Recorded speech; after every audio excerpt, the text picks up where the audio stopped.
No, we're always building, yeah, building to what we'd like the brand to look like, and I think we saw it tonight. We saw it for 4 quarters, which was really pleasing. Yeah, even with a few down, we had a few soldiers down early. For the boys to hang on and grit it out, I thought their intensity was the best I've seen. And against a really high quality opposition, we knew it was going to be a challenge. We knew they'd come. So to hold on and grit it out, I couldn't be more proud of the group.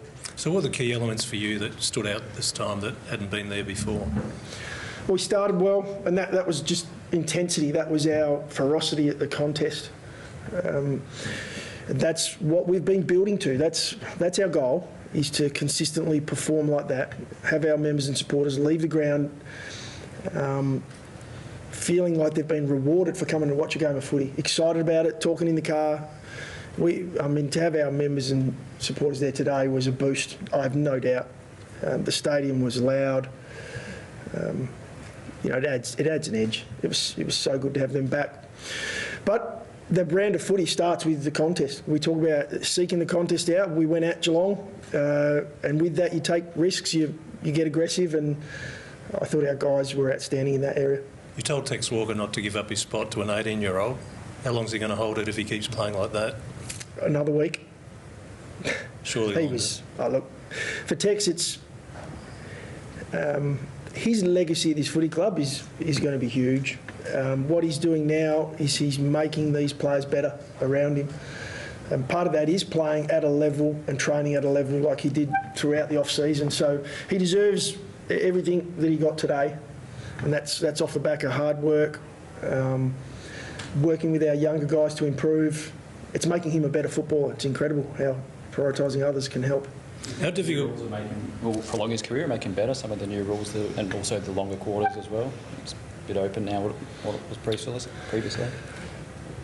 Possibly. Maybe the man on the mark rule is opening the game up slightly and allowing a little bit more ball use, hitting short lead-ups. And Tex's weapon is his ability to, challenge his opponent on leading up at the footy. So maybe. In saying that, what will help prolong Tex's career is a team that plays around him the way they did today. And he's the beneficiary of some really good footy, but he's also part of the reason why we're playing some really good footy. How difficult was it to manage that bench, and when you don't have a concussion sub when you need one, is the argument going to be we now need 2 concussion subs or medical subs? We could have gone with 3 today. So is that argument going to really rank up now? It's part of the game, I guess, too, the physicality of our game is the challenge. It's part of it. Our guys do so much work in the break on strength and conditioning and being right to go. There's a bit of luck involved in that as well. And today we didn't have a lot of luck. We had to change the way we played in that second half to try and hold on, because we knew there'd be times where we were fatigued with a couple of less rotations or players to rotate. And I thought we did that really well. Our high-performance guys were spot on. We finished right on the button, I believe, with the rotations and sort of managed the game, the entire way through. So where's the argument go about, perhaps, like some coaches suggested, they want 2 subs? I don't know, Rich. I don't know, to be honest. There's so much conjecture around it all. We're trying to do the right thing. The AFL are trying to do the right thing. We're trying to look after our players. First and foremost, when you see a player go down, it's the health of your mate, and then it comes back to, well, how do I then help the rest of my boys that are out there? Because 120 minutes of work when you've got to stay out there the entire time. It's a challenge, and they have to back that up week after week. But first and foremost, health of the individuals, and we've got Bulls. He's moving around the room, so that's Jake Kelly. We hope he'll recover well. So I'm not sure where we're going to go with the subs, to be honest, though, Rich. I'll just ask about the debutants, Matthew. Berry didn't get a heck of a lot of the footy, but 5 tackles in the first quarter, and Rowe obviously played his role pretty well. You must be rapt that those two slotted in and looked the part.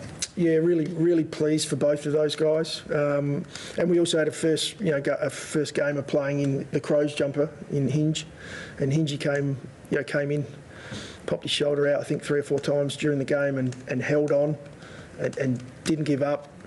Just stuck it out because he knew we needed him. But Sam Berry, hopefully we got a glimpse of what he's going to bring, to this footy club. He's hard. He really enjoys the contest, and he added another dynamic inside stoppage for us. And Jimmy Rowe, he's an excitement machine. So we knew what he could do at a slightly slower level, a slightly less speed on the game level, but he showed today that he's going to continue to get better and better.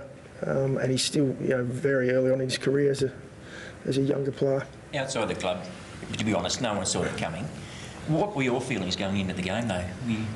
Could you sense that was going to happen? Well, obviously you'll say yes, but could you really sense this? You're on. Ultimately, we're working to build a brand of footy. That's what we're trying to do. What comes with that when you're starting that out is inconsistency. So as a coach, I feel coming into every game, as every one of our players does, that we can win the game of footy. It'd be a worry if you didn't think that. But there's also a reality of the consistency of what a younger team will do against an older team. It's just the statistics will say that's how it is. I was really confident today that we had the game that we could take it up to Geelong. It was a matter of whether we could implement that for 4 quarters, and I felt like we did. In fact, we even changed our game, due to some injury. So now the key now is 7 days' time. We have another challenge, and we've got to be able to do it again. But we will also we'll enjoy this, as I hope our members and our supporters will really enjoy this and say, well, there it is. That's the brand of footy that they may have been talking about 6 months ago. Now it's consistency. Show it again next week. Changing at 3/4 time, how much was that a necessity to slow the game down so that you weren't caught in a foot race with Geelong? Yeah, mainly having 2 down was the reason we went a little slower with the footy. We felt like we started the last. We thought the first 5 or 10 minutes were really important. Obviously they were, but we went hard. We decided to go at them, and then we knew we'd run out of tickets at some point playing that way, and so we just tried to tweak it. It wasn't perfect, but it never is. It was, but to grit it out, to hold on when they were coming for us, and they were taking some chances as well. It was really pleasing. During the week about your tougher selection decisions were ahead of the ball, and it looked like you actually went a little bit smaller up there. Were you? Is that how you wanted it to look when you made those decisions to leave Fogarty and Ingleberg out of the side? Yeah, look, it's a tough area for us at the moment to try and get that balance right. I thought we had 6 or 7 of the guys that went through that forward line, and we also have times where there's others, but I thought they played outstandingly well. And not just from an offence point, I thought they were great when the ball was in transition. And Geelong were a very, very good side that can really own a game on you and move the ball around. We came in with a number of things we were looking to do, and our forwards were outstanding in that. And that part of that was the dynamic we had down there, talls and smalls, no doubt. That may change week to week depending on who we're playing, depending on what the opposition want to do to us. So we'd never write off going a little bit taller than that, in coming weeks. But I thought this week we got it right. Just bang. How would you describe the significance of the win, Matthew? I mean, injured players, from where you've come, the opposition. How would you sum up the sort of significance? I mean, not just to the playing group, but to the whole club, because you've sold a bit of hope now to your fans, haven't you? Yeah, we have a bit of belief, maybe, in what we're trying to do. I don't think hope's the right word. It's belief. Yep. We're heading into. We've still got a lot of work to do. We've still got so much more improvement in us. And it's just we've got to be really careful that it's not. We've won round 1, great start for us, and it's going to give our players belief, our staff belief, our supporters and our members belief, and that's great. Now we need to do it again. So that's going to be the key from here. We'll start preparing for 7 days' time. What's it like to feel the energy of a near full crowd stadium again after what we went through last year? Yeah, well, I haven't felt it at this stadium other than coming in at another club and watching it. Oh, it was incredible to have and you noticed it even more because of the year we've had away. The support from over the fence, the noise that's in the stadium, there's no doubt it motivates players. There's no doubt. Probably both teams. I think you see a higher level of footy. There's more intensity in the contest, and I think that drove us today. There's no doubt. Being at home and having our supporters there was a bonus for us. I'll just tick off on the injured players. Obviously, Kelly, concussion. Brown, what's the initial prognosis on him? Well, yeah, so Brownie's got a soreness through the Achilles, which he just couldn't go, and so we had to make that decision. And then it was about a minute later we lost Ball, unfortunately, and Ball's concussion. So we'll work with those two. We'll have a good look at them from here. Obviously, Ball's now 12 days. That's the concussion rule. And I think it was, for him, he's in there now. He's in amongst the group, so that's a really good sign for us. And there was also Hinge, obviously, had his shoulder out. McAdam looked to have a bit of trouble with her knee as well. Yeah. And we'll assess those. It's pretty early at the moment for those guys, but McAdam was an ankle, just rolled an ankle. And Hinge, as I said, popped the shoulder out a few times. And that's something that happened a couple of weeks ago for Hingy. So we'll have to assess that during the week. Just back to Tex for a second.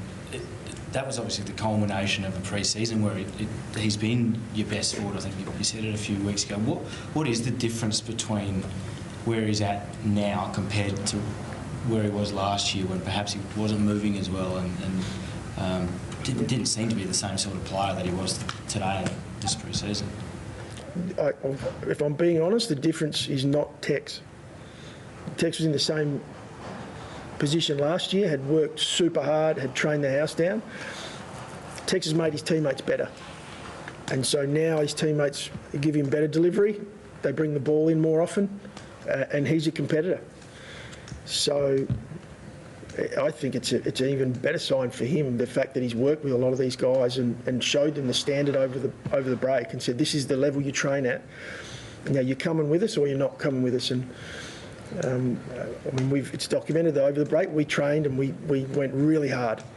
We trained as a group at times that we wouldn't have seen in the past because of border closures, and Tex was part of that. So his teammates getting better. I just picture them delivering him the ball when needed. But he also competes. We know that.